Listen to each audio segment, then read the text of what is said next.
Good evening. I'm Carbon County Commissioner Chris Lukasiewicz from the C4 headquarters. That's Chris for Carbon County Commissioner.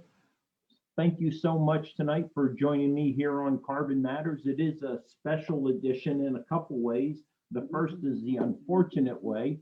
Maggie has been under the weather for the last 2 days. Fortunately, no COVID at all, just a sinus infection. But she's doing well.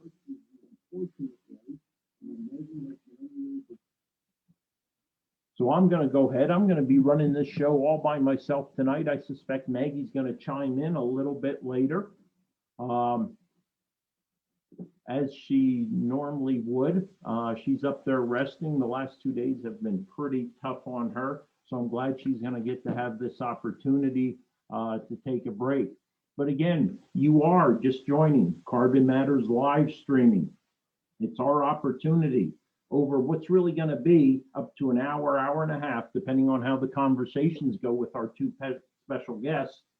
We're going to first and foremost, like always, we're going to start by discussing the issues that matter most to the residents of Carbon County. Those highlights from the news, from the media, from the commissioners' meetings, from input from residents of Carbon County to me, C4 Chris, Carbon County Commissioner. Again, Kathy, thank you for tuning in. Again, special edition of Carbon Matters live streaming. It seems like we have more and more special editions, and that is bringing in the guests to have a conversation and informed conversations about the issues that matter to us. So after I run through about, quite frankly, till just before 8:30, I'm going to run through the matters, the carbon matters. We're going to bring on, first and foremost, from Gun Owners of America, Dr. Val Fennell, right? And then at 8:45, after a brief conversation, kind of at the macro level, the federal and state level about the sanctuary, the 2A sanctuary movement. After 15 minutes of that discussion at the federal state level, so the macro level, then we're going to go ahead. At 8:45, we're going to bring in Mr. Brandon Bell, and he's going to go ahead and allow us to kind of dig down a little bit deeper under the micro level. And I'm talking about the county level and the advocacy he is doing with the 23 municipalities, and eventually I expect a formal request to consider his motion for the Board of Commissioners. And so that will take about 30 minutes there. And that'll put us right at the top of the next hour, 9 o'clock. And then we're going to go ahead and open it wide open for any questions that you might have. Hey, Val, I'm happy to be on the show. Thanks, Val. It's going to be great talking to you in about 27 minutes when we get started. Now, again, let's go ahead. Let's jump in to those carbon matters, bearing in mind, hey, this is not a product placement time, but I do have, up to my right, your left, right? Victory is in your hand. Duke Cannon Products introduced to me during my campaign from a dear friend, Mary Ann, fellow retired service member, and her husband, Larry. Hi, Donnie. Thanks for joining us, right? This is the soap of C4, Chris Lukasiewicz, Carbon County Commissioner. It's Duke Cannon. We're talking, this is man-sized soap. Now, this is naval supremacy right here. But let me show you something. So, right? Duke Cannon, right? Ivory, right? Look at this. Now we're talking man soap right here, right? Oh, it smells good. That's the naval supremacy. So again, this is Carbon Matters. So let's go ahead and get started, right? And again, I will not be having Maggie by my side, but my expectation is that she will join us sometime in the evening as she's sitting upstairs, or actually laying upstairs in bed like she's been almost the last 2 days, dealing with the sinus infection. First and foremost, Area Agency on Aging has established its Facebook page. So now we're starting to see the momentum build under Carbon County, right? Under the brand of the Carbon County Commissioners, right? It really took the impetus, the motivation, or the catalyst of the pandemic to get my colleagues to accept first and foremost that we needed to start live streaming, which we started doing. Then went a little bit further. Let's develop a social media policy.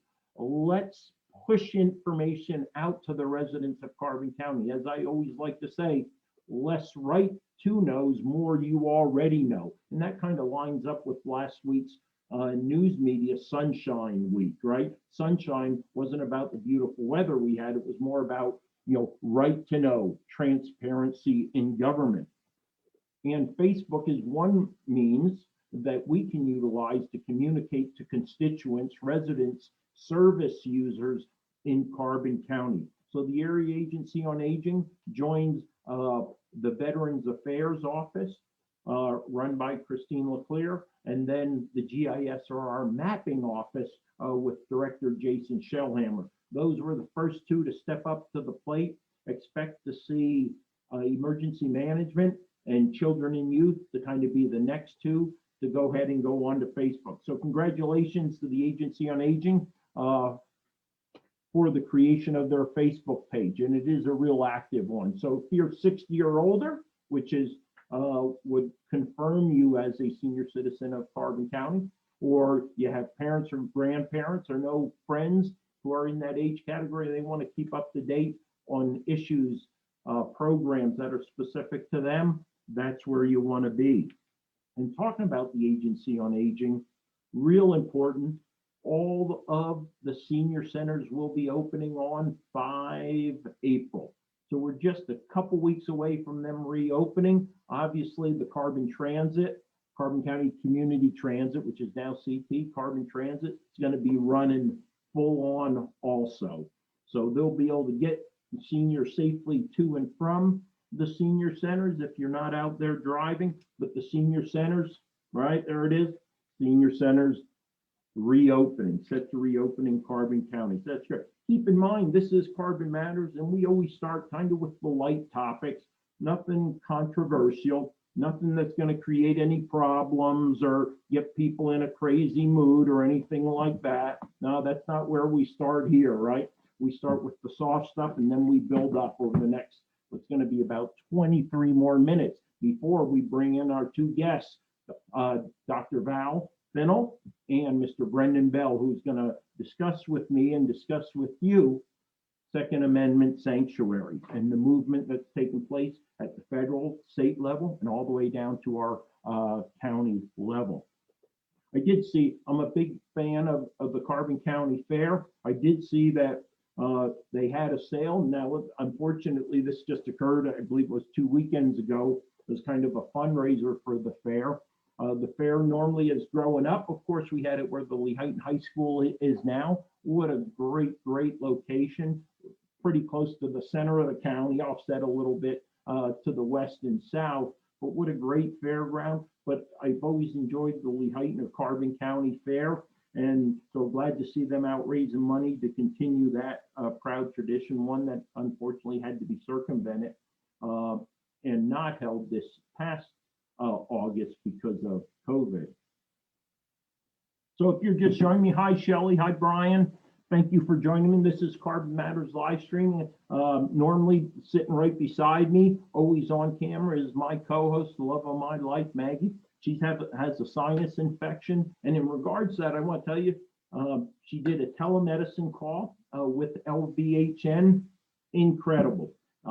Made the appointment about 12:30 in the afternoon. It was scheduled for 1 hour later. She is on the computer for about 10 minutes with the PA, physician's assistants, diagnosed her, gave her a prognosis, hey, gave her a prescription. Boom, within 30 minutes, she had her appointment, she had her prescription, and is on the mend. So again, Maggie isn't beside me physically, but I know just upstairs and being here in spirit.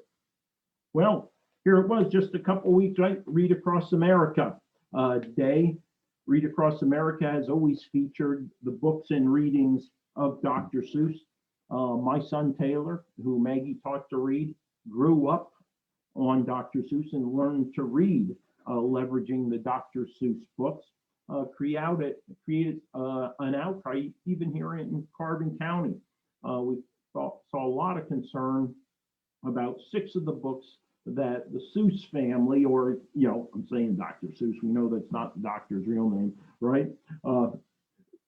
We recognize that the family and the institution that controls the rights to the books had decided to move a few of the books away. You're going to invite me into tonight's meeting? No. All right. I just had something pop up on my screen. I have three screens going. I have an iPad, an iPhone that's in the background, and then I have the Zoom camera or Zoom on the large computer here. Again, I didn't catch that one, so I'm sorry about that. So again, talking about Dr. Seuss, I'm a big supporter of him. I think we all are. Even I'm on the Dimmick Memorial Library Board, and that board is trying to decide, how do we keep the books there and available, but do you want, the 3, 4, 5, 6, 7, 8, 9, 10-year-olds having ready access to them, or do you want to, kind of put them upstairs, normally where the adults would go, and then the adults would be there with their children. So again, Dr. Seuss, big issue, even in Carbon County, regardless of where you stand. Dr. Seuss, erasure is just the beginning. I do believe there's a cancel culture, there's a woke culture. They're trying to destroy our history. They're trying to destroy and overshadow with negative all the good this nation has done in the world, in America, for its citizens. I do believe that there is an erasure taking place, and we need to do everything we can to protect our rights and protect our way of life, our culture, our people, who we are as Americans. And I stand with, shoulder to shoulder, all those who want to resist the woke cancel culture that is occurring. Now let's start diving in a little bit deeper. We have about 18 minutes before we're going to bring up Dr. Val Finnell, who's going to have a conversation with us about 2A Sanctuary, kind of at the federal and the state level, what the movement is about, what it's trying to accomplish, the who, what, when, where, why, and the how of how they're approaching the sanctuary movement and working an effort to protect our Second Amendment rights. Then we'll bring it down to the micro level with Mr. Brandon Bell, who will be joining us from Penn Forest Township. Oh, let's look at Palmerton a little bit. Ben, thanks so much for joining us. We're going to look at the North Face project. So that's the old zinc plant, the West plant. That is reclaimed property and reclaimed, obviously, heavily polluted on the Superfund site. It's a reclaimed site now. Mr. Patrol looking to go ahead and further develop that with a series of 5 warehouses. And he has come to the School District of Palmerton, to the Borough of Palmerton, and to the Carbon County Board of Commissioners, seeking a tax break incentive for individuals that would want to construct or would construct warehouses on that site. What he is asking for is a 10-year tax break. And that tax break is based on the increased value of the property once you build it. So the property as it stands now, that tax rate is the way it's set, will stay, but it's the increased value. And then each year over the 10 years, you would have a 10% reduction down to 0. The first year is no taxes, right? Second year, you pay 90% of you would pay 10% of your taxes, then 20, then 30, then 40, all the way till 10 years down the road, and you're up to paying 100% of taxes. So that has been presented, the request to the 3 entities, school district, borough, and county. And we have come to no clear decision yet on this. I would mention we had a long discussion in the commissioners meeting, and I posted quite a bit of information about the LERDAs. It's not so much the LERDA, it's that given what's taken place up in the greater Hazleton area, such as Humboldt, taken place down in the Lehigh Valley, there is seemingly excessive warehouse building taking place right now. Tyler, thank you so much for joining C4 Carbon Matters live stream. So there seems to be excessive warehouse building. I think it's going to be challenging to have success down there with the planned warehouses. I'm crossing my fingers, wishing them the best of luck. But as I said, he better have a plan B, because I just see a saturation of the warehousing in this area. And again, that's just a follow-up when North Face actually presented during the commissioners meeting. And I do have that available at the C4 Commissioner Facebook page. You can see that entire conversation there. All right, we're moving along. This is Carbon Matters. You see, I have some product placement behind me. First and foremost, you'll see my Duke Cannon soap, right? They're not an official sponsor. This isn't like Cafe Ruiz or Ruiz Distributors USA, who provided me tons and tons of coffee. But again, this is just one of the products I really like. You'll also see off to my shoulder, there's only one candidate that I'm going to stand for and back verbally, vocally, with my time, my money, all the resources, my effort that I have, and that's Mrs. Boney, Tyra Boney, Clerk of Courts. I got to know Tyra over about the last 15 months as she assumed the position of Clerk of Courts.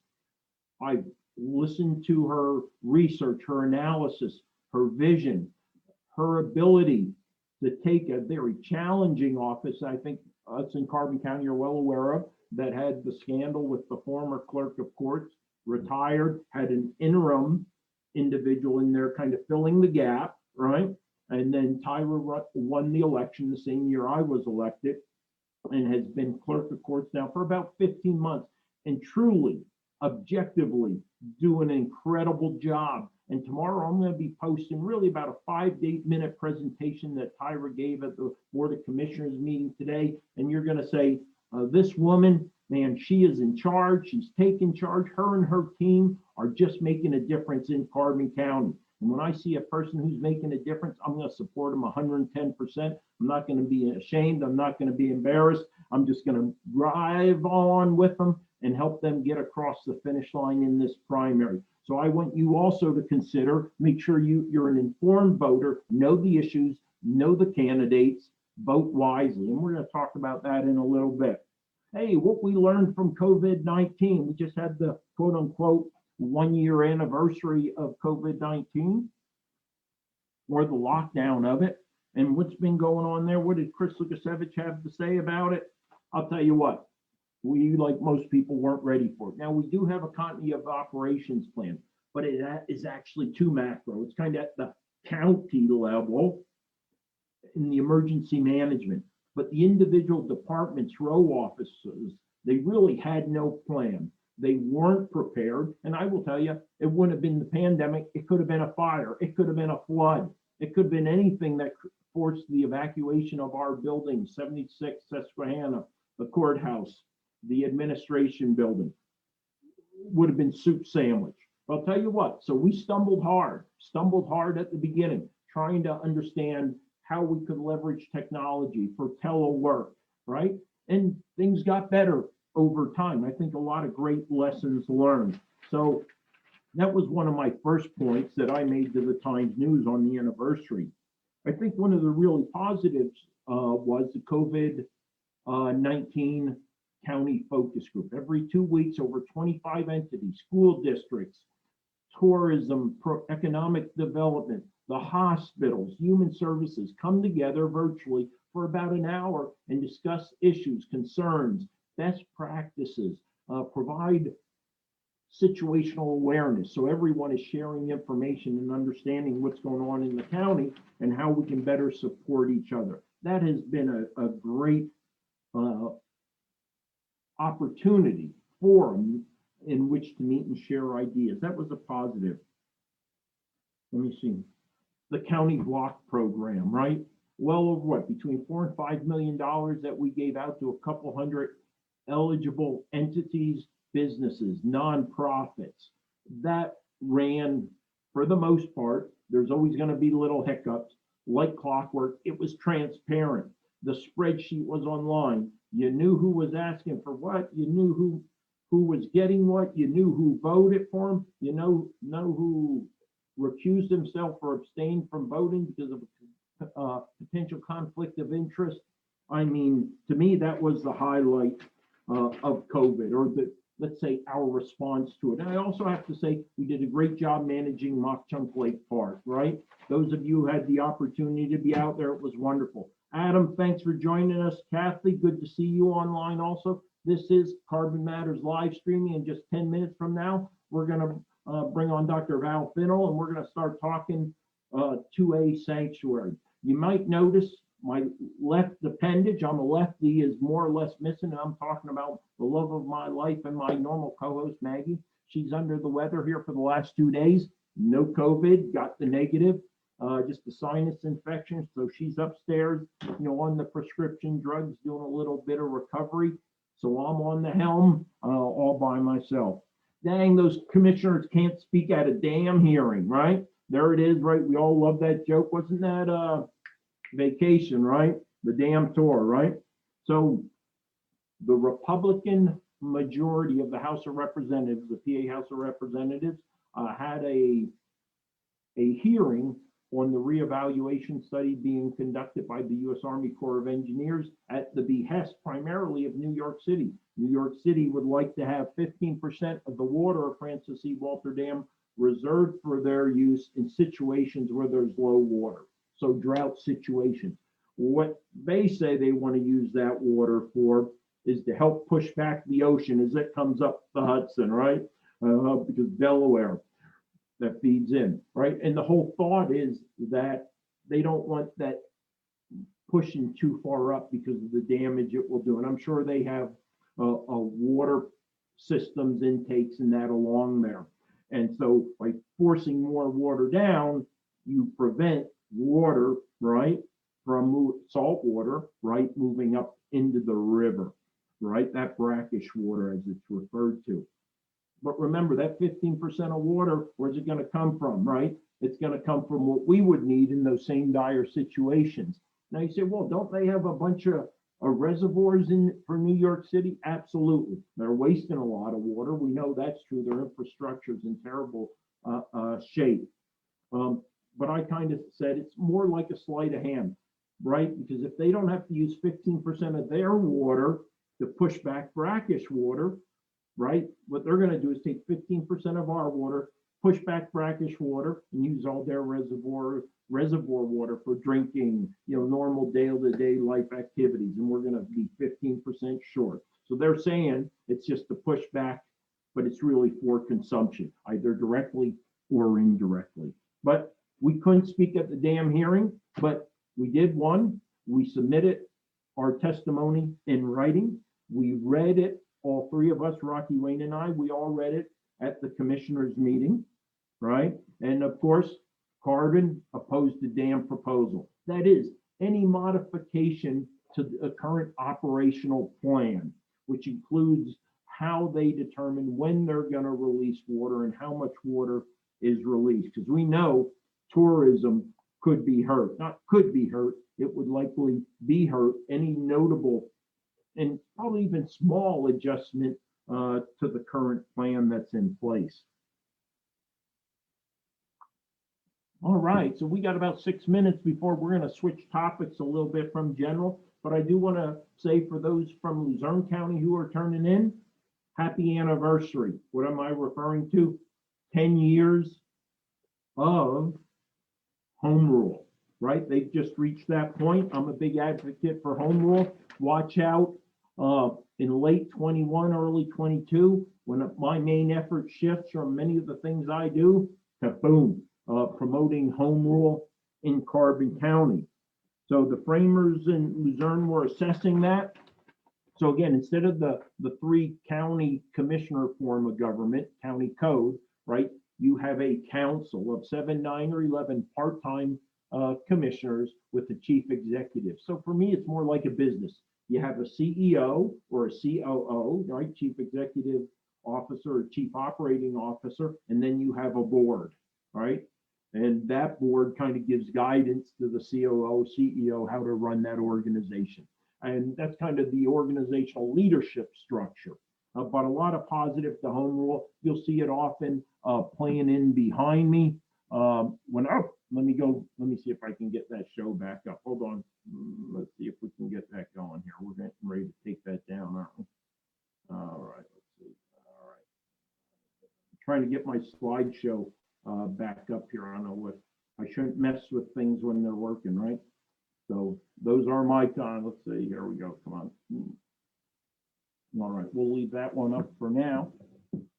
How the heck did I do that? Everything was going well. I'm going to take a second, try to get this going even though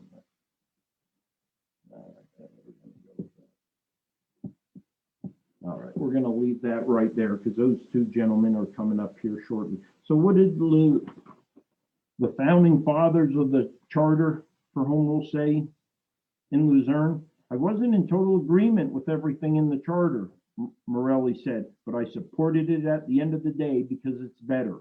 The charter played a key role in ridding the county government of chronic corruption via its separation of powers and streamlining, such as moving former elected row officers under the control of the county administration. So we're going to be talking more about home rule. Talking about COVID, courts administrative orders seem to come out every month or two. They're trying to react and be proactive to the changing COVID situation and modify how courts are being run, being held. They will start having the first session, actually, they'll be using the Jim Thorpe Area School District Gymnasium, the old middle school up on the hill here for a court case this coming month, and I'm talking April. Ballot positions drawn. I wish you'd take a look, a live stream drawing of the lots. That took place up at the gymnasium at the school district also. So at the county level, obviously, these are the municipal elections, which are every 2 years. Municipal elections at the county level, the treasurer position up. You have Fran Heaney, a Democrat. The Republican is from Palmerton, begins with a Z. I honestly don't know him from Adam, so can't speak to him one way or the other. You also have Jean Papay, who is uncontested in the Register of Will off in court. And then in the feature race, as I like to see it, right? This is like going to Yonkers, and this is the feature race. It's going to be Tyra Boney running for the clerk of courts. I'm 110% behind Mrs. Boney, having witnessed personally as a commissioner the difference she has made in that office. And that was an office that needed a lot of work. Please tune in tomorrow evening or Saturday when I get her presentation to the Board of Commissioners up online, or you can go to the Carbon County Commissioners Facebook page and watch the rebroadcast there. But I'm going to go ahead and edit it down to just Tyra's 10 minutes. So I think if you want to be an informed voter, you need to go ahead and take a look at that. And this came from our great veteran buddy Ski out there in Summit Hill. He had another editorial. You know, Ski's a prolific writer. He was talking about all types of things, but I think importantly, one is the country going to hell. But what he said is, when you vote, do it for the person who can do the job, not because they belong to a certain party, right? Remember, you can split your vote, right? We no longer have straight party ticket voting, so you might as well do your research. The stuff of one party fighting the other is bull. Vote American, not Republican or Democrat. Help the country, help the county is what I say. All right, finishing up here in the next minute or so. Carbon suspends the prison warden and 2 COs, correction officers. That is correct. He was suspended, him and 2 corrections officers, while an investigation takes place. At some point, the facts and details will become public. Of course, after the investigation is done, no harm, no foul, fine. If there is issues, corrective actions need to be taken, disciplinary action, I can assure you, the prison board will make a solid recommendation to the Board of Commissioners who will act. Well, I did see, and leading into our discussion on T2A, I'm going to bring in right now Dr. Val Fennell, and we're going to talk about 2A, because I did see it says Carbon takes no action on sanctuary proposal for now. But again, first we're going to start up at the upper level, at the federal and state level. and talk. Discussion on T2A. So Val's coming in right now. You should be able to now see him on your screen. We're going to talk about Val. Hey, Val, how are you? I'm doing well. Can you hear me okay? Don't have you yet, Val. I have you on video, but I don't have the audio.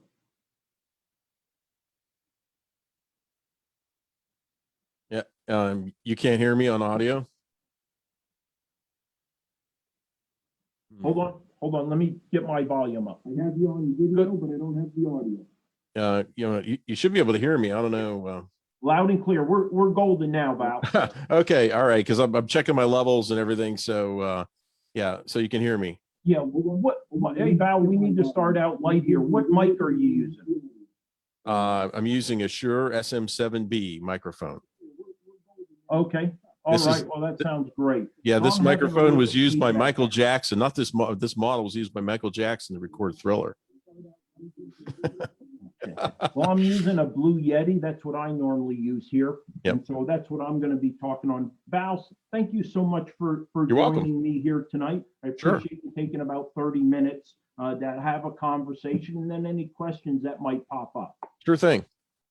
All right, good. So Val, what I'd like to first start off with, can you kind of give an overview, the who, what, when, where, why, who, what is Gun Owners of America, the organization? What are they trying to accomplish? What are they doing in the way of advocacy? Yeah, sure. Gun Owners of America has been around since 1976. So we were founded by Senator H.L. Richardson, who's now the late Senator H.L. Richardson. He was a California state senator. So GOA kind of originated out in California and spread nationwide. And we've been aggressively defending the Second Amendment rights of all Americans for that long. And Ron Paul has given us our moniker. He said that we were the only no compromise gun lobby in Washington. And we had another compliment from Senator Harry Reid recently, which was the NRA is bad and we're worse than bad. Oh, right. And obviously you see that as a compliment. We see that as a compliment from Harry Reid, and it's because we don't compromise. We are the no compromise gun lobby. I am the Pennsylvania director. My name is Val Fennell. I'm a retired Air Force colonel, retired in 2016, retired medical doctor, and I got back into the fight after Pittsburgh Mayor Bill Peduto decided to pass 3 illegal gun control ordinances in the city of Pittsburgh. So that's how I got back into the fight. And so I've been the state director for a couple of years. I moved, I'm originally from Pittsburgh, Pennsylvania. I'm from Allegheny County, so I'm a native son of Pennsylvania. Moved to York for 2 reasons. The main reason is my grandchildren here. And the second reason is I'm real close to the Capitol, and I lobby in the Capitol all the time. We even have a little office across the street. So we're on site in Harrisburg. So GOA is the only gun rights group that has a dedicated person in Harrisburg. The other groups, they come in periodically. The NRA has some contract lobbyists that are there, but I'm a dedicated person to gun rights in Harrisburg. So in how many states is there a GOA, a physical presence, like an advocacy office? I would say we have about half a dozen or so state directors now, but we monitor legislation in all 50 states, well, 49 states, because there's Gun Owners of California that takes care of California. But we monitor legislation in all 50 states. We've released a number of alerts now on constitutional carry bills that are in Texas, Montana, other states like that. And we're aggressively pushing to get those things passed. Mm-hmm. So we do monitor the legislation. We're always looking for state directors and people want to step up to the plate and volunteer and to do things for us. And that's kind of how we got into Carbon County. We started the Second Amendment sanctuary movement a year ago, statewide in Pennsylvania. Like everything else, it got derailed with COVID. But we had representatives in Carbon County a year ago, but in other counties too. We have active efforts underway in Columbia County, also in Somerset that just passed a resolution. We'll talk about what the differences are. Right. But those and also Lycoming County. Lycoming County is really considering what we're doing now. Okay. Well, you mentioned COVID, and it interrupted obviously your main focus. So you had a branch or a sequel plan, or you had to react to other maybe Yes, issues that arose because of COVID. So what absolutely. happened during COVID that you had to kind of shift fire for a little Oh bit? yeah, I mean, just, you name it. The main thing was the governor's tyrannical edicts Mhm. that shut down businesses across the Commonwealth. Not the gun stores, gun ranges, gun clubs were not spared. So we had retailers and commercial gun ranges that were suffering because they couldn't open their business. We had sheriffs who were put into a bind in a lot of places where they refused to issue licenses to carry firearms, and because we were under declared state of emergency, you can't carry openly without a Right. license to carry firearms. So we really engaged with the sheriffs across Pennsylvania, and we got LTCF processing going again in a lot of places. We recently won a victory in Philadelphia because they shut down in December, Right. and they picked that up again. And also, we rolled back nationally. We got the entire firearms industry put on the critical infrastructure, the CISA critical infrastructure list. But unfortunately, our governor did not adopt the latest CISA guidelines. Right. So that didn't happen in Pennsylvania, but we were able to eventually work to get the gun stores and gun ranges open. And a lot of that was due to our efforts of putting pressure on the governor. Okay, so we're kind of moving out of COVID. Things are opening up a little bit. You're refocusing back on your priority mission. So kind of describe it, what you're trying to accomplish and how you expect to accomplish that. Right. So a big part of what I do is legislative in Harrisburg, but we're here to talk about Second Amendment sanctuary ordinances. And we started this as a grassroots movement back in late 2019, early 2020, right before COVID hit. And this whole movement really began in April of 2018 in Effingham County, Illinois. That was the really, if you want to look at the first place in America that was a declared Second Amendment sanctuary, it was that county, Effingham County in Illinois. And it is swept across the country. And I look these data change every day, but there's according to one source, it's 1,188 sanctuary counties across America now. In Virginia, it's like 90% plus of the counties have declared themselves Second Amendment sanctuaries. And that's due to the draconian gun control policies that were and legislation that was passed in Virginia and signed into law by Governor Northam. But if you look across the country, these Second Amendment sanctuaries, they really come in two varieties. And I think this is really important to understand. There is an ordinance, which is kind of like a local law, right? And the ordinance does things like forbidding the spending of county funds and providing for penalties if local officials enforce an unconstitutional gun control laws. Some places have passed that. And here in Pennsylvania, due to our efforts at GOA, Buffalo Township in Union County and also West Manheim Township in York County passed our ordinance. An actual ordinance. An actual ordinance. Enforceable. Correct. Right. And the other variety is resolutions. And really these are just statements of support that really don't do much. They don't have any teeth. There's no force of law behind them. And this is kind of what is passed in Pennsylvania. So they've been enacted at both the state and local levels. And the state, there's a state movement too for Second Amendment sanctuaries, but it's called something different. They often go by Second Amendment Protection Acts or Right to Bear Arms Protection Acts. And we actually have those in Pennsylvania now for this session. We have Daryl Metcalf introduce House Bill 357. And then GOA is working very closely with Senator Doug Mastriano to introduce a Right to Keep and Bear Arms Protection Act. And this is like a statewide blanket. And it would basically say, any new federal gun control laws that the Biden administration is cooking up in Washington right now, we know we're under a lot of threats. And it would basically say, it's not going to be enforced in Pennsylvania. And that goes back into our history in PA. We during the time, right, in the antebellum era before slavery, we actually had a law that says if a bounty hunter came back to get an escaped slave, we prosecuted that person for kidnapping. Right. Sure. And then that went all the way to the Supreme Court, and the Supreme Court basically said that's unconstitutional. Well, in 1847, Pennsylvania said, okay, If it's unconstitutional, then we're just not going to cooperate. Right. And so this state has the history, it's beautiful actually, of protecting the individual rights of human beings. Right. And this is a different subject, obviously. We're talking, but we're talking about Second Amendment rights, but these are rights given to us by God. Right. They don't come from the government. The government is there to protect and secure those rights.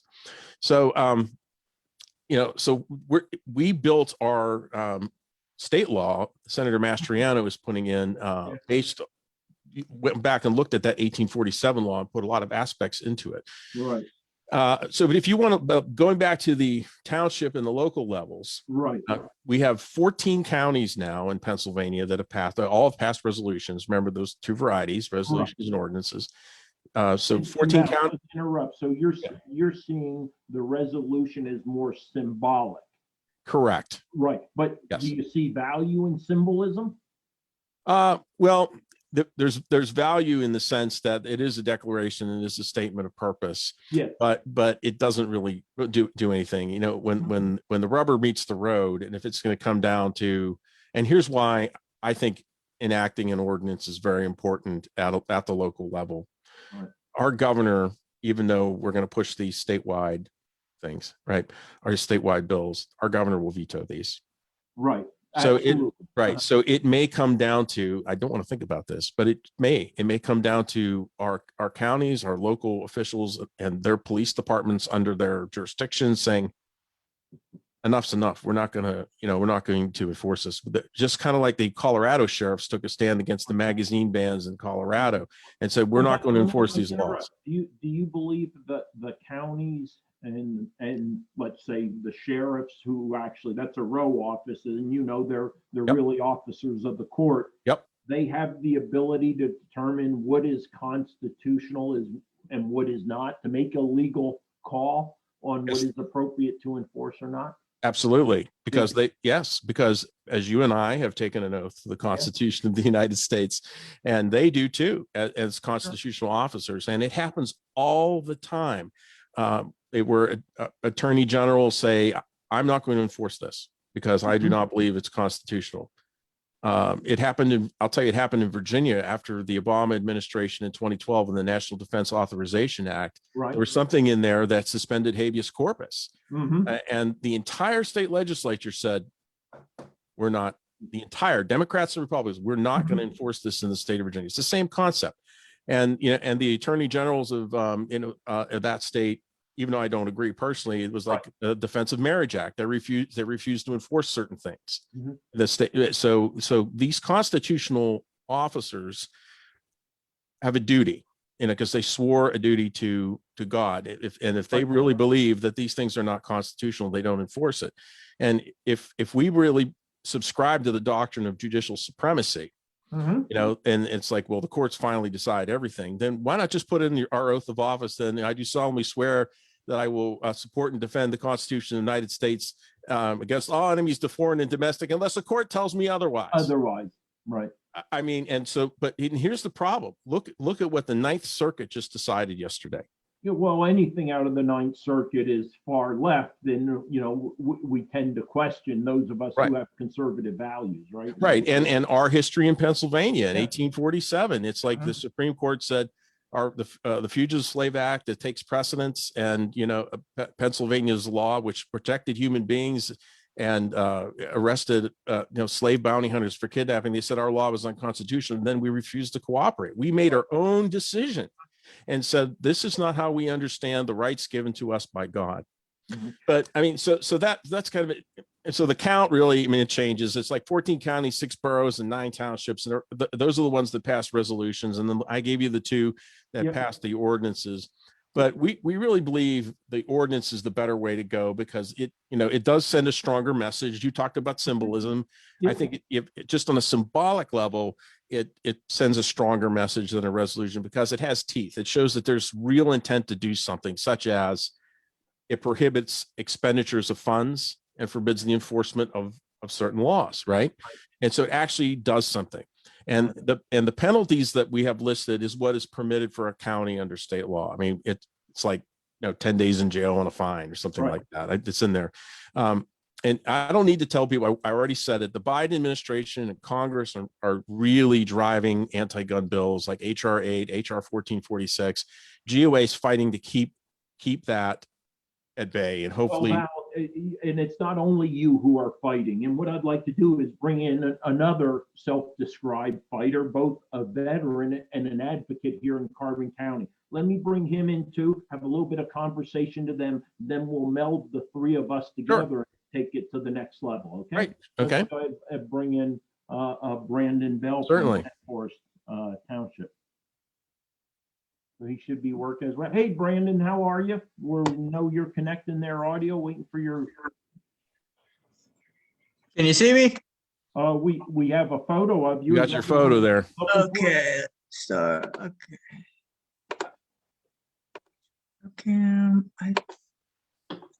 There we go.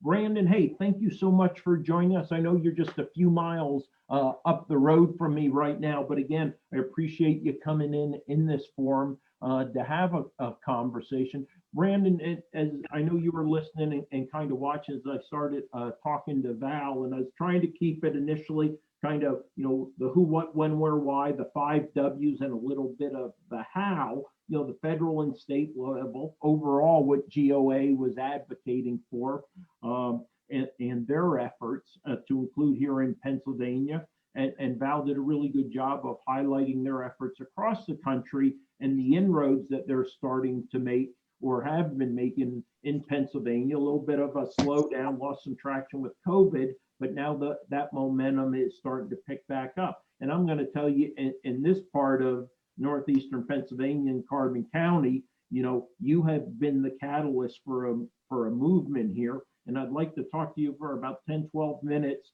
kind of one-on-one, and then all three of us will have a conversation. We'll take questions that come up. So tell me what, the 5 W's, who are you? What are you trying to do? Why are you trying to accomplish it? And, what does success look like at the end of the day? And normally we describe success by terrain, friendly, and enemy, so talk to me about your effort here in Carbon County. So as you said, Mr. Lukasevich, my name is Brandon Bell. Chris is fine. Chris, Yep. My name is Brandon Bell. I'm a United States Marine Corps veteran. I just got out over the summer. Mhm. That's a little bit about me. Mhm. So this movement for me personally started middle of January. I believe it was like January 10th. I've been paying attention a lot of what's going on at the state level, federal level, paying attention to what Val has been doing, his movements. I've been a follower for a long time of the GOA. And, I kind of seen it for the longest time. I couldn't take much action being in the military. How kind of hands are tied with what we can and can't do while we're actively serving. I kind of felt like something or someone would have took action already while I was in. Also, I was deployed when all this was going on in our around the country, so I couldn't really take part. So when I got out and I seen nothing was going on really, and at the time I didn't know about GOA's effort in Carbon County. I knew nothing about it. Okay. So I actually started this on my own at first, not knowing about GOA. I actually reached out to the GOA's website on Facebook, and that's when I was put in touch with them, and that's when we started coordinating with each other. By that point, I think I was at like 150 followers or supporters at that time, and I said to them, I think it would hurt the movement to just delete what I've already started. I was already gaining traction, Right. So I said let's work together, and we all been kind of on board with that. So me, myself, I had my petition, they have their petition. It's really a group effort. They have their people who've been pushing their petition around, and then I've also been pushing my petition around. Like I said, I felt like it was more beneficial to just, hey, it's already got the force and drive behind it. Let's not just lose something good. So I start petition to the people. Really, that's where it started for me. I was really pushing the grassroots movement. I wasn't really gaining anything really fast. That's when I finally start reaching out to the actual municipalities. All right. And when I started doing that, that is when the real drive of this movement, I believe, started in Carbon County. Mhm. So I made my way one by one to just about every municipality. As of now, I'm at 17 municipalities that I've presented at their council meetings in person. Okay, good. I've sent another 2 over email. I haven't received anything back. Unfortunately, a couple municipalities, they do their meetings on like 1 p.m. on a Monday. Yeah, Most a of us- couple real small. Yeah, a couple real small ones, and supervisor meeting. we Sure. have job. Everyone kind of has a job, so it's kind of hard. Sure. You can't just. It's kind of hard to take off work for that. So I sent them the also the same information. Um, you know, and as I've been gaining traction, I've had local news outlets reach out to me, and that's kind of when this movement really, really, I think, took off. People start seeing the online petition, Mhm. start seeing how fast it was moving. Right. As of now, we're at 2,200 online supporters. Yeah. I don't have an exact number based off my paper petitions. The one I do know of, I have over 60 supporters on. Right. I have every petition or every municipality I've been to, I have a petition at. So Okay. there's a potential that I can have a couple hundred more supporters on paper as well. So Brandon, if I might ask, because Val, and I know you've learned a lot through this experience that you've been driving here in Carbon County. You're definitely at the tip of the spear here. And I'd like to ask you, have you been promoting with your petition? And again, I was looking at it online again this afternoon. Were you pushing an ordinance, a resolution, a proclamation? What specific were you seeking? What document were So you at the seeking? time when I started this movement, I didn't know what the difference was. Okay. I was pushing a resolution because that's the only thing I knew of at the time. Okay. When I started working with GOA, that's when Val explained to me the difference. A few of his contacts reached out to me, and they also explained the difference. So that's when I started pushing the ordinance. Now, me personally, I don't have any force over a municipality.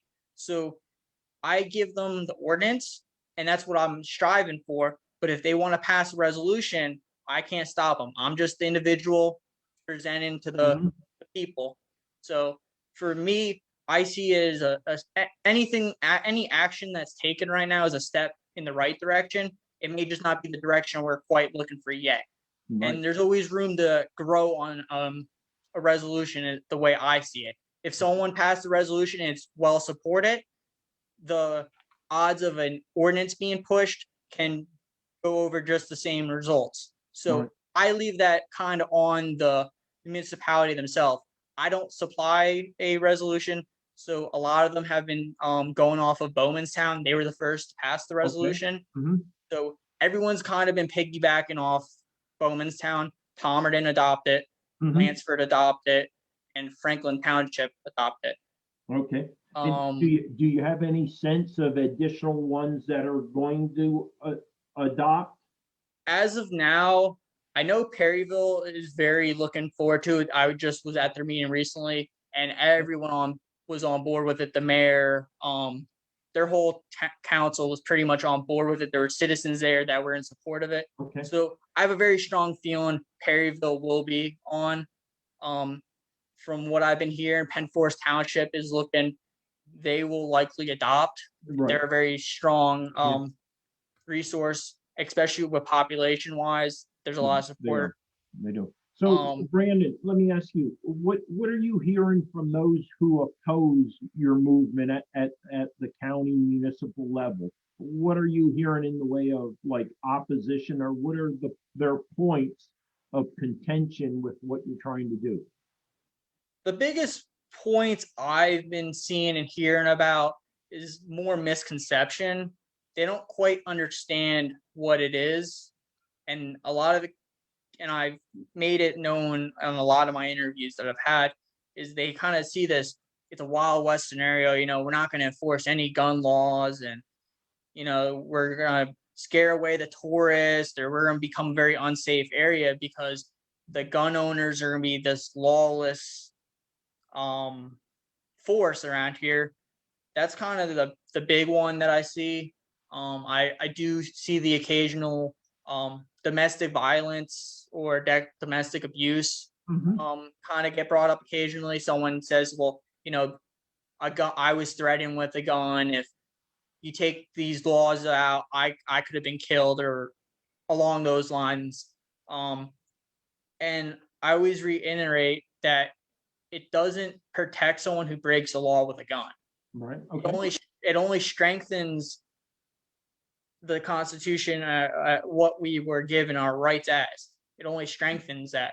It's not saying, hey, we're not gonna, for example, if someone robs a bank with a gun, it's probably the easiest example. You're just gonna get away with it. Like that's not gonna happen. You're still gonna be prosecuted for robbing a bank. One, then you're gonna be prosecuted for robbing a bank with a weapon. So it's not taking laws away that we already have in place. It's just protecting us from those laws that are seen as unconstitutional. Brandon, I want to ask something. You recently came out of the service, and thank you for that. And I know I hate when people say it to me, but I'll still say it to you regardless. But hey, other than obviously working with Val, or having conversations with Val, having conversations with really a cross section of people here in Carbon County, what are some of the lessons you've taken away from the experience when it comes to advocacy for something that's so important to you? And I would say seeing the movement, at the state and federal level, that's important to many Americans. What have you learned from that? So my experiences from the military that really helped me was you can't just give up on yourself. There's always you have your good days, you have your bad days. And with a lot of the opposition, some of the comments get really nasty. I don't really let them get too personal. I just, hey, I see what it is. You guys are against it. I get it. Whatever. Yeah. Just keep doing me. Also, just how to be a professional. I would like to say that they taught me how to speak, but I'm a grunt. I hump packs all day and I shoot guns. That's what we did. Right. So, this experience itself, I would say, has made me a better person. Not just what the military has taught me. I was never much for public speaking. I was. A lot of people in the service who served with me, they'd say I was more of a shy person. It wasn't until you got me comfortable that I'd kind of come out of my shell. Okay. And that's great. The military helped me a lot with that, but this movement has cracked my shell. I'm not afraid to talk as much anymore. I still make my mistakes. Sure. But that's just the lessons of learning about public speaking. Okay. Well, in about a minute and a half, we're going to bring Val back in, and we're going to kind of elevate the conversation. We do have a couple questions there, and we're going to hit those questions both at Val's level and down to the grassroots levels that you're at, Brandon. But, you see Tyra Boney, Clerk of Courts, right behind me, and I understand you're going to take some of your energy and passion. And I was just looking at the casting of ballots or drawing of lots for the petitions, and I see that you're running for a township supervisor. What brought that about? That is correct. The thing that really brought that about is after speaking a lot of it with your local officials, whether it be a mayor, a supervisor, a councilman, a lot of them seen energy that they feel like this area needs. We have a lot of the same issues in these small towns where it's the same people running over and over and over again, not being opposed, or if they're opposed, it's just another person who's been in the area for a very long time. There's no real youth energy in there. Yeah. There's no one with difference of opinions. So a lot of them see me as a way of, hey, this can help bring the youth into our local politics. Mm-hmm. They also seem I'd say they seen the good in me. A lot of people who I've spoken to personally, they all kind of want to feel me out through personal interviews because, to hear something about someone that doesn't really give you a true taste of what that person's like. Sure. And a lot of what I've been told after my meetings is, I wasn't sure about you, but after our meeting, I feel like you're a very affirming person. You you speak, you're speaking well, you present well, and you just have an energy about you that this area can use. So That's that's kind of great. been the lead-in. That's perfect, Brandon. But, I'm going to tell you, I'm a bit older than you, but I have had the same resistance to certain maybe items I was pushing. Even at my age, right? Your self-confidence increased. You felt you wanted to make a difference. You get involved in politics or elected office. Once people get to meet you, because I'll tell you what, I don't smile, right? I don't smile. I walk with Absolutely. confidence, just like Val does also. Us military guys, we walk straight, we walk with confidence, and that's not an approachable, way we carry ourselves. So we have to adapt to our new environment. I totally agree there. And you're doing that, and you're doing That's a true. great job. And I saw a few comments that popped up, and I've spoken to quite a few people who have interacted with you. And again, the guy they may see, the bearded wonder there, the grizzly man, isn't the same guy once they have a few minutes of conversation in there. So what I want to do right now, other than first and foremost saying, hey, this is Carbon Matters live streaming. I'm C4, Chris, Carbon County Commissioner. Thank you for joining me. The official drink of C4 is C4. Buy it at your local Turkey Hill, right? Probably, and contribute a couple pennies to whatever charity pops up on that little keypad when you buy C4, the official energy drink of Chris Lukasiewicz. I actually don't drink it. I'd never drink it. Someone gave it to me the other day. They saw it, so there it is. But I do a plug for him anyhow. Val, so tell me about the first time you had an opportunity to interact with Brandon and what your thoughts were with his movement and what he was trying to accomplish and how he was trying to accomplish it. Well, I mean, we're grateful. GOA is a grassroots organization. We don't approach gun rights like some other organizations do. We really rely on the grassroots, and the whole Second Amendment sanctuary movement in Pennsylvania is, as GOA tried to facilitate it, was to use county coordinators and to use local people who were interested in this, who really wanted to make a difference in their counties. Like I said, we did start in Carbon County about a year ago. A lot of things got derailed, and it's almost like everywhere in the state right now. It's like a switch. We're picking up where we left off again. And it's really good that Brandon is out there doing this, and it's a real relief to have someone of his energy, getting out there, getting people to pay attention to what's happening in their community, standing up for something that you believe in, standing up for the constitutional rights, the oath the three of us took when we served our country. My oath doesn't expire. You and I, Chris, are retired officers. Mm-hmm. We're still officers of the United States. Right. And our oath never expires. And it's just encouraging to see a young Marine. Brandon will be Marine for the rest of his life, and I'm sure Brandon believes in his oath too. So, it's really good that we were put in touch with him.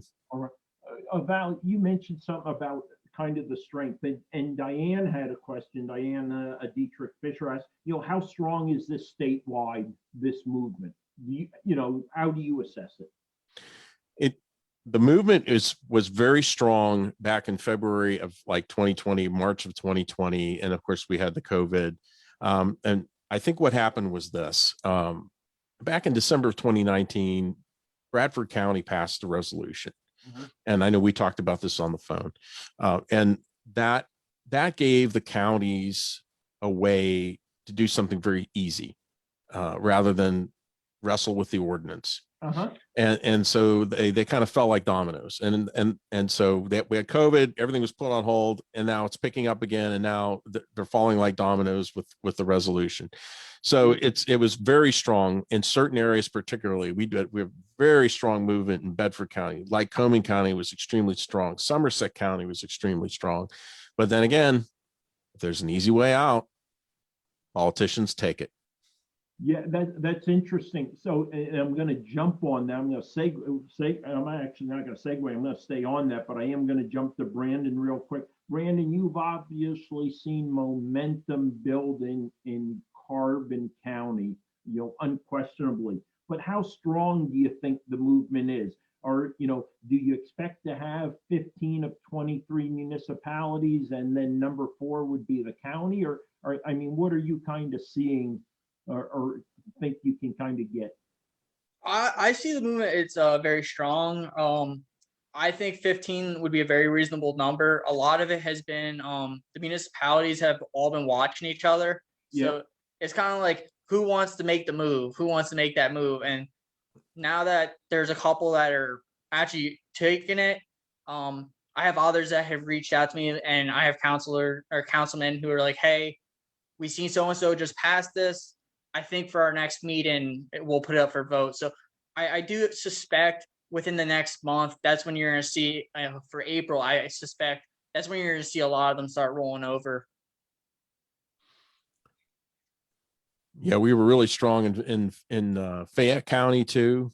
So we had a lot of people active. David, the fellow in Fayette County, who was our state or county coordinator, his name was David Shaw. He was actually the former Republican chair of the county who was behind this. So we had a lot of momentum, but then the resolution started again when things started to open up.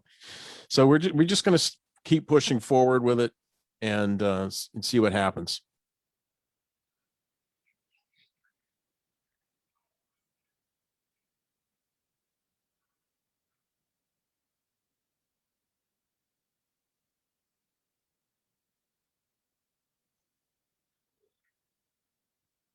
We lost somebody. Yeah, we just lost Chris. We lost the host. I don't know how that. How did that happen? Oh, well. Yeah, Chris. Now text them. Did you end show? Question mark. It's your show. What happened? We're still live. Yeah, we are. True. I don't know. I can't tell how many people are watching now. Right, really. You gotta be careful what we say. Very true. Check your Facebook, Chris. See if I can find it. C4. Let's see. Facebook.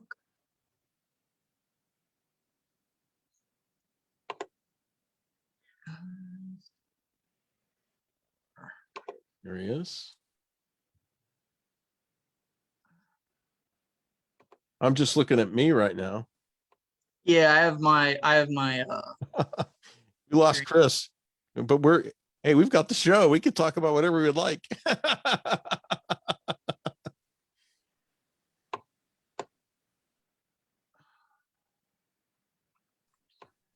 going to type a message for him here. Chris, where did you go? I see people commenting. Where Chris, we lost you. Oh, this technology stuff, but I mean, what are you going to do? This is all new to me. I didn't know what Zoom was until I started doing this movement. Right. Is there a way to invite him maybe? It's a good question. I don't know. I don't think so, because he's the host. Chris? Yeah. That would be this is his meeting. I don't know what to do. I don't want to just end because I know he had questions coming in. Yeah, really. Do I have his phone number saved? Let's see. Yeah, I might give him a call.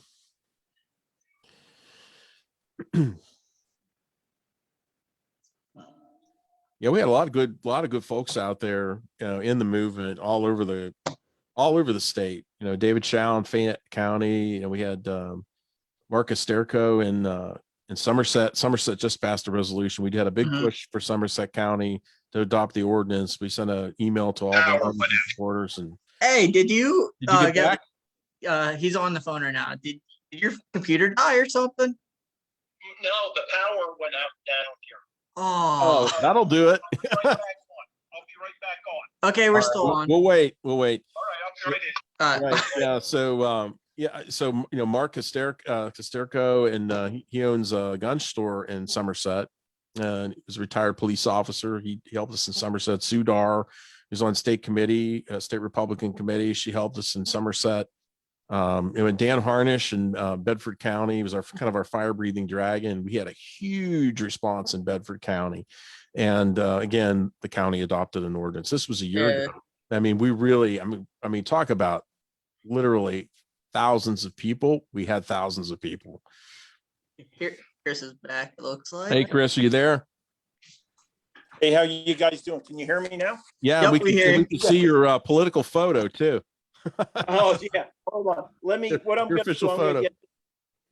It was incredible.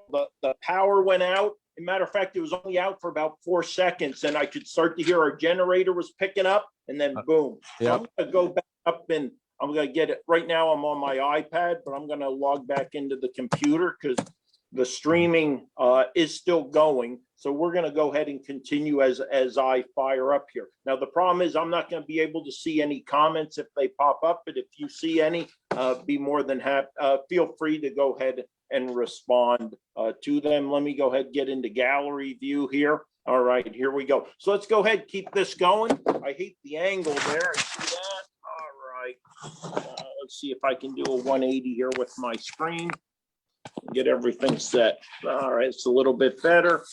90. All right. So I get my trying to get the perfect angle here.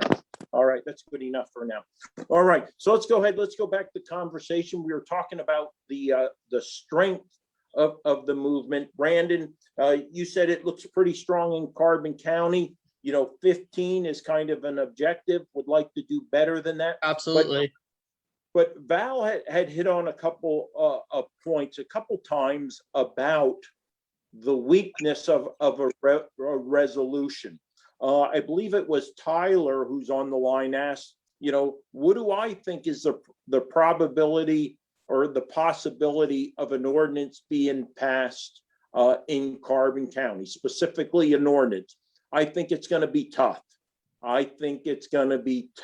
I'm not saying it's impossible, but I think it's going to be extremely challenging to do that. And I don't think it's political.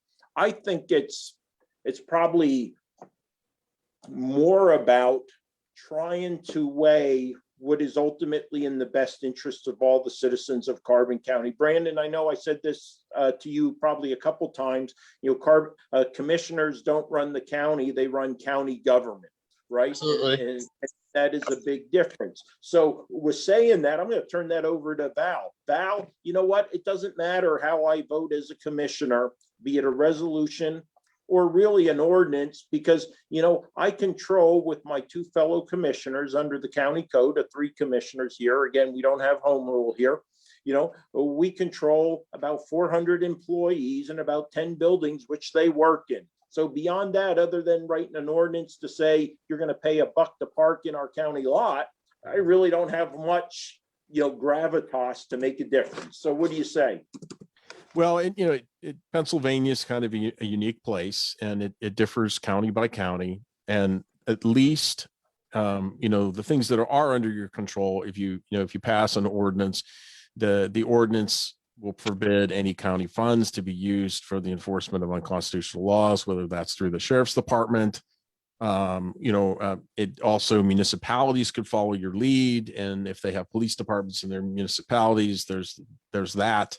So there's a number of things that it would do. It also sends a much stronger message to Harrisburg and DC, particularly Harrisburg, because we're in the state. Okay. Yeah. That we're not going to accept, things like red flag gun confiscation orders, universal background checks, registering firearms, and banning, semi-automatic rifles, those kind of things. And if they are not going to be actively enforced or using county funds to assist in the enforcement of them, that is what an ordinance would do. A resolution would not do any of those things. To the extent that your county is involved in that. Right. So You talked about red flag laws. Could you describe them a little bit? What are red flag laws and how do they impact adversely the Second Amendment? Right. So a red flag we call them red flag gun confiscation orders at GOA. And what these what these are they are ex parte orders from a judge. And what that means is that only one party argues a case before a judge and says, I think this person is dangerous. And most judges will be pliant. They will be afraid to make a mistake. And this is what we're seeing across the country. And so they end up issuing an order and say, this person is just on the mere accusation of being dangerous. Now, this is ripe for abuse, isn't it? Then someone shows up at your door at 5 a.m. and this happened to Gary Willis in Maryland. Someone showed up at his door at 5 a.m. and he was killed over a family dispute, and someone in his own family red flagged him. And so and then 10 days later, or whatever your state law is going to say, that some of the bills in the state legislature say 10 days. 10 days later, you'll get the opportunity to argue to get your rights back. Right. Okay, and spend $10,000 or more on an attorney, at that point. So, and we believe not only is this kind of a violation of our Second Amendment rights, it's a gross violation of our due process rights. This country is built on the fact that you have the right to face your accuser. And if we keep growing and expanding these ex parte orders where only one party argues the case before a judge, and you have no right to confront your accuser, I mean, we can see that an angry ex could use this against you, or somebody who didn't like what you posted on Facebook. Right. And if someone has it in for you and they go before a judge, and think about it from the judge's perspective, they don't know, and they're going to be afraid to make a mistake. And that's what like I said, we're seeing that across the country. And so it's ripe for abuse, and it turns due process on its head.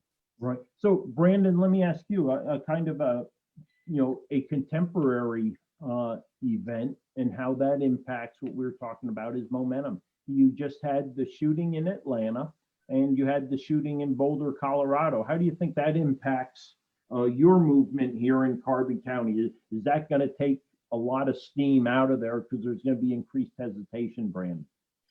I'm seeing a lot more opposition right now. I've been kind of scrolling through Facebook. So right now, a lot of people are, we're in the age of the memes. So a lot of memes are being pushed around on different pages on Facebook, especially some specific Carbon County pages.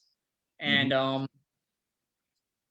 I'm very fortunate that the people who are supportive of the movement, they kind of come forward with facts. So I do think it will slow us down a little bit, but I think the movement's strong enough that it'll weather it. Also, as long as we keep our points valid and use facts and statistics to back what we're saying, I can always say, we can ban all guns, and this is far left, but, even if we banned all guns, murder was a thing. Not Adam and Eve, can't think of it now, but Cain and Abel. Yeah, that's it.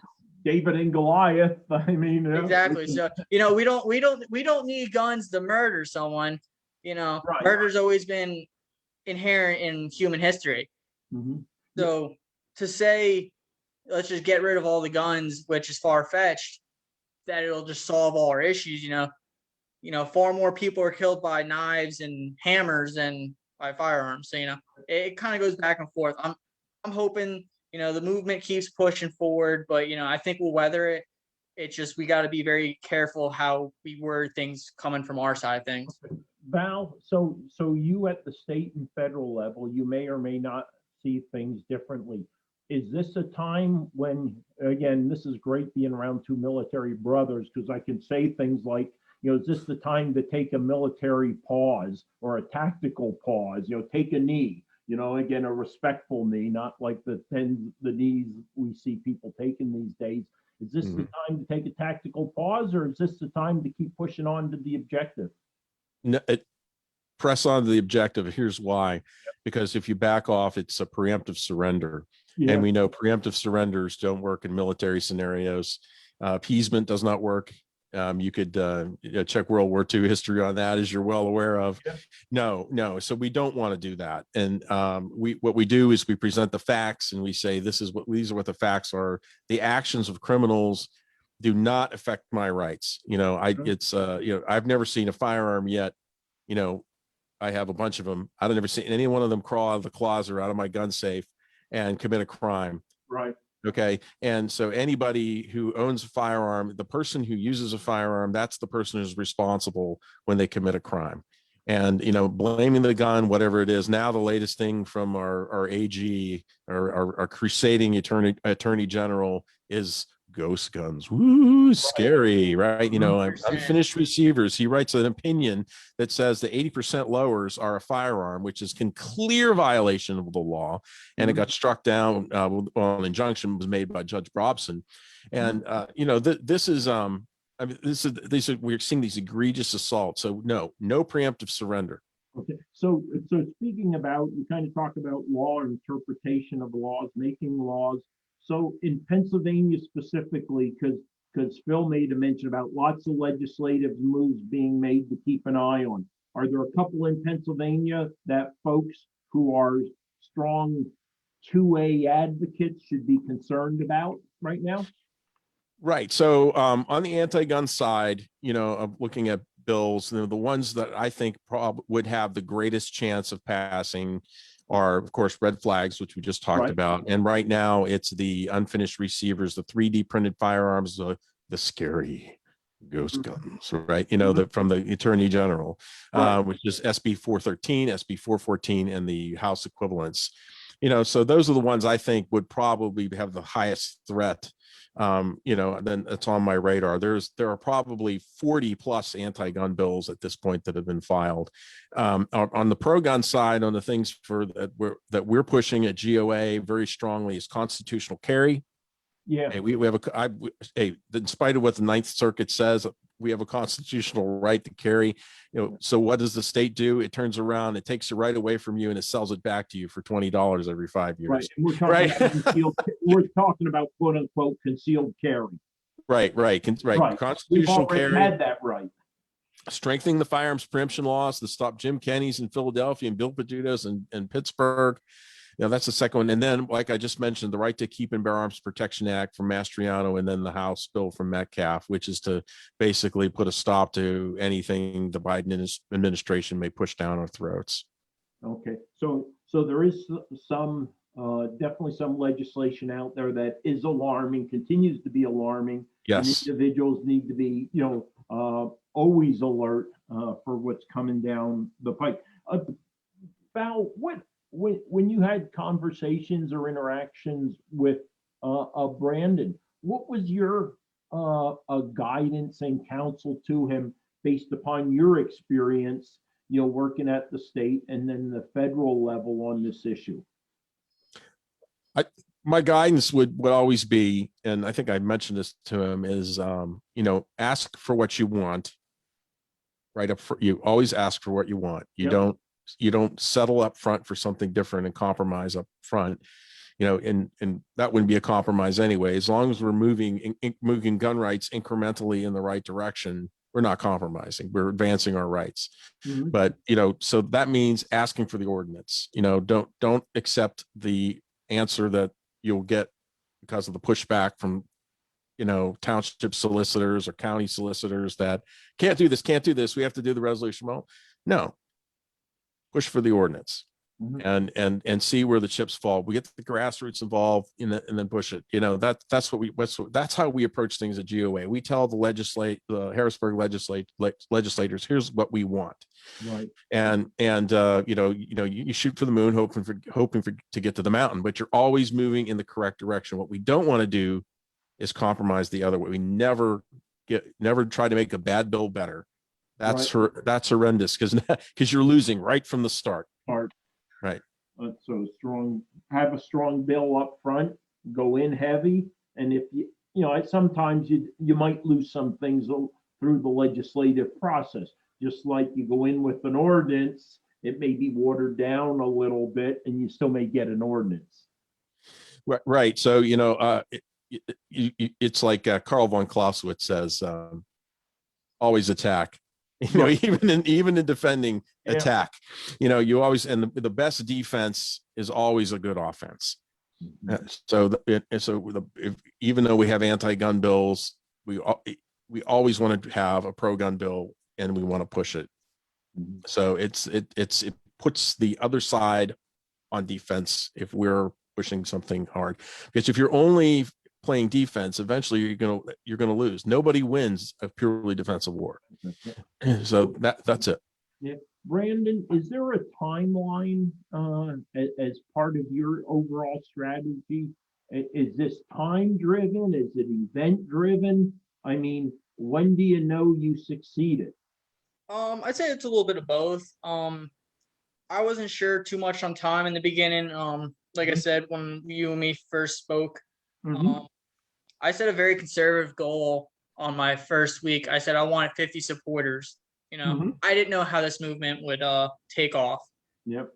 Now I'd like to see someone by early summer, late spring. I'd like to see someone at the county level, because Mhm. by that point I should have well over 2,500 supporters. I'm coming close on it as it is now. Also, now that I've approached all the municipalities, I can now follow up on them. I can start putting out calls to action and get supporters who have signed my signatures to start reaching out to their individual municipalities and start, hey, this is what we want. So it's definitely more time driven, especially now with me running as a township supervisor. I gotta Right. also put my efforts towards that. Mhm. So right now, this has been my big focus.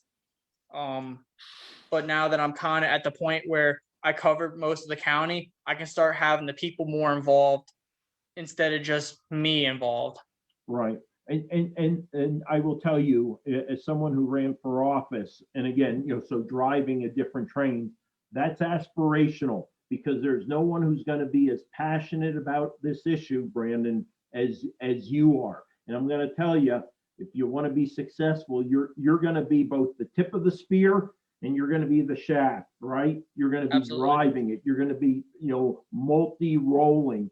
And what you're going to see is you'll have a lot of support, but when it comes to rubber meeting the road, you're going to be the point man. You're going to, and you'll be dragging some people, you'll be pushing others, and then you'll have a couple wingmen, folks who are really going to move along with you and help you pick up some of that burden and help do that. I will tell you a little strategy when it comes to the county.